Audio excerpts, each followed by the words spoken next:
It's a time for more packages from China. Let's go.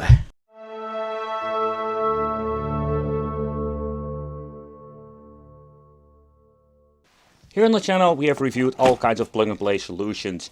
Also when it comes to 8-bit and 16-bit. I'm a big fan of the 16-bit era and I was curious, is this new generation of the SG800 actually worth picking up? I can tell you the first impression of the controllers, it's not bad at all. So it looks very legit, and also when it comes to the D-pad feel, it's the floating D-pad like the original 6-button controller. And this thing is absolutely great. Okay, so it will be powering on with one single battery. They're claiming that it is going to be 7 hours on one battery, but I'm guessing it goes a bit depending like what kind of quality battery, because we do have some differences in there when it comes to the brands. And let's see what we're having more. It comes with a micro USB cable, and this is the game system. Yeah, actually that's it. With the new technology nowadays, they don't need a lot.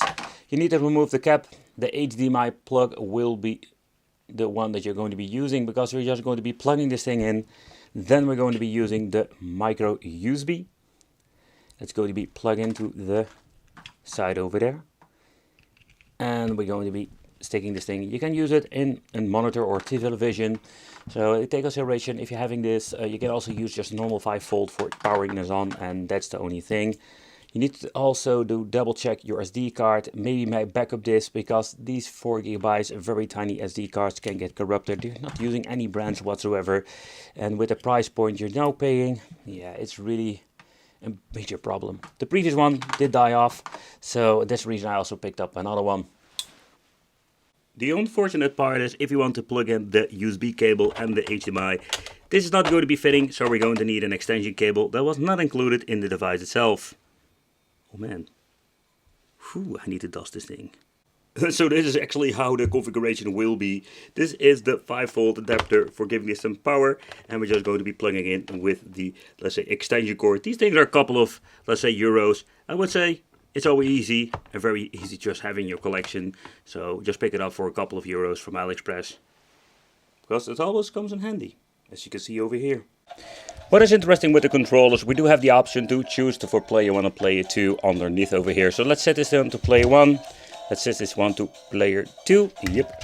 And let's put in some batteries. So one thing I wonder, can we just navigate through the menu with both controllers or only with player 1? So that's the first test we're going to be doing.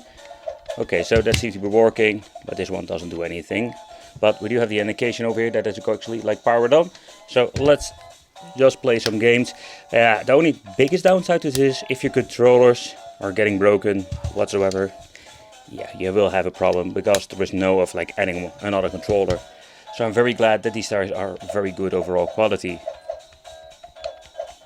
The navigation of the menu is kind of weird, or we need to go to a certain direction if you want to go to a certain category.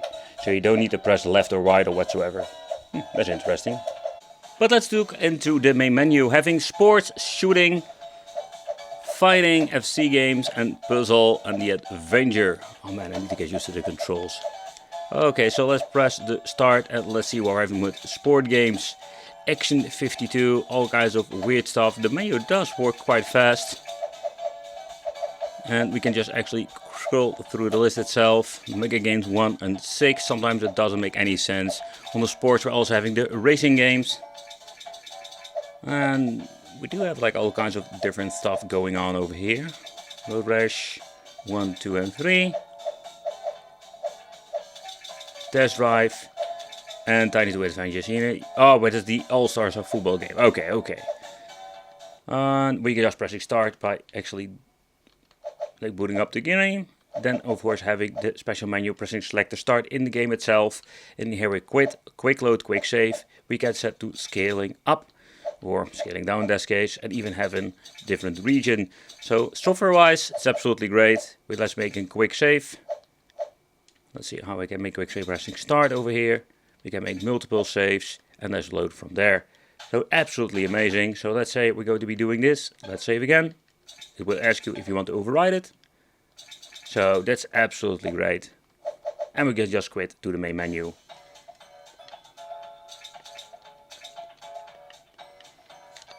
Pressing select will bring you back. Having the shooting over here. Adventurous Boy. Is that the correct name? That's kind of weird. So there's actually like Famicom games. There's a little bit of a downside that this doesn't have any screenshot whatsoever. Desert Strike. And of course the final test will be like testing out a couple of games just to see how they will overall play and run. But so far, select, we'll bring you back. Let's check out the fighting games. All kinds of weird stuff over here. Earthworm Jim. Mortal Kombat. Let's go back to the Famicom. It will check the loading screen. And it's actually doing nothing at this point. Oh, there we go. So it seems to be that we even have the option to play Famicom games. So that's kind of cool. So I'm guessing also you can add games to that folder over there. Puzzle. And then having the adventure itself. So this is a very cool overall solution when it comes to the Sega stuff. 60-bit only. But let's get into the gameplay and let's see how the overall emulation actually is. I do hear that the audio is kind of weird, or it is actually, I'm not used to it because normally we're having the PAL system going on. So the next thing we're going to be doing is testing out, can we actually like use this thing when it comes to playing fighting games? Yeah, so the controls are just perfect. I do wonder if we're going to be going into the screen settings. Let's scale it up. And you can just automatically put it in the normal aspect ratio.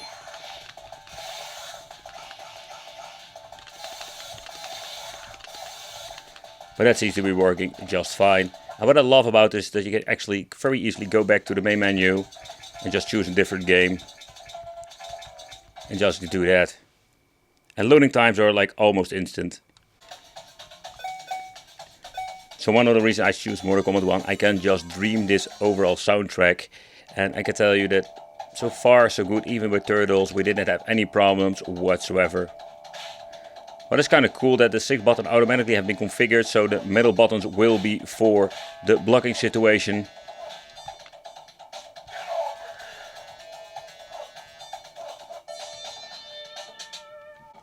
Oh man, the Sega Genesis has so many cool games. Biohazard Battle, I can still remember when this thing was like getting in the bargain box so many years ago. Now it's quite expensive if you want to buy it.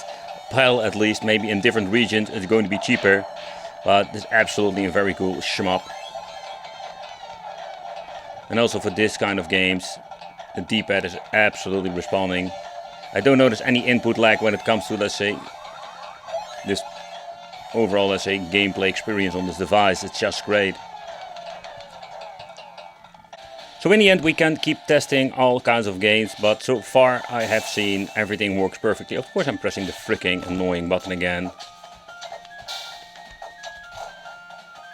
For the powering up. So what happens actually if I'm going to be into the menu and we're going to be checking out the, let's say, we're going to the PAL. Let's see if that have any results. No, I don't hear any difference when it comes to that. No, there is no difference there.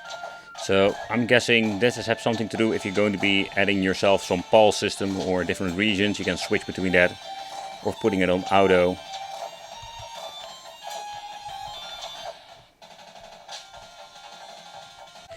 Next up, let's try some Sonic, and one of the stages I always wanted to try is going into 3-dimensional state because some of the emulators do have problems with that. So let's get into that and let's see how that actually works out. So it seems to be we have no weird things going on. I can still remember that I bought the collection of Sonic on the Nintendo DS. I was super hyped with it, getting into my favorite like game, and it was completely unplayable. You know, and that was an original system. So that's one of the reasons why I always kept, like say, trying to see if this is one of those, let's say, problems with other devices. Okay, so another thing I just wanted to see, what happens actually if you're going to be quitting the game. The reason why is very simple. So if you're going to get into the game, can we actually make a normal save file, or is this only working with quick load, quick save? Okay, so let's get into the game. Okay, so that is one of the tests I wanted to do. Normally when you're going to be booting up the first time, you go just out of the game. It will automatically make a quick load, or at least a save file. So if you're going to be looking into, like say, the file save system, that doesn't work at all. So what you need to do is make a save in here. Not a big of a deal because every single game will have 5 slots to actually play and just save, so that's absolutely awesome. But still, the original save feature doesn't work. Okay, so the only thing I'm missing is actually a search function. That would be cool to have in here, so we can just actually like search for our games. Another thing I'm looking into is like, can we find a Street of Rage? But it seems to be there is no Street of Rage in here in the fighting section. So you need to remember where you need to actually find your game. So let's see in the Avenger. Is this? Oh, there we have. See, it's over there. So that makes no sense whatsoever again. The only thing is only like Street of Rage 2 and 3, but there is no number 1. So for the people who want to play it, I think you need to play it through the Mega Games collection. Okay, so what would be kind of cool is if they made like an extra category for all of the homebrew and hacked games, because there are still a lot of cool games out there. So let's say like Street of Rage has been, let's say, modified in many different ways with different characters. Even the complete version with the turtles in it is absolutely awesome. So far, no problem whatsoever, and the audio quality is just great.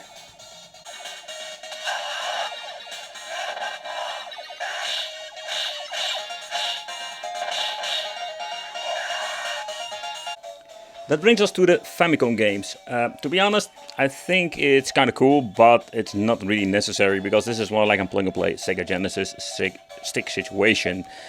So looking into this, we can even find ZFC files, .ns files, and Mega Drive files. So it's still weird that we need to, or you can even load up through this. I'm guessing this is a separate folder as these cards where you can add yourself your own games. Do wonder like what this stick is even capable of running more. But let's try a different game. Let's try like an NES random game. So far so good, no problems whatsoever when it comes to the Famicom games.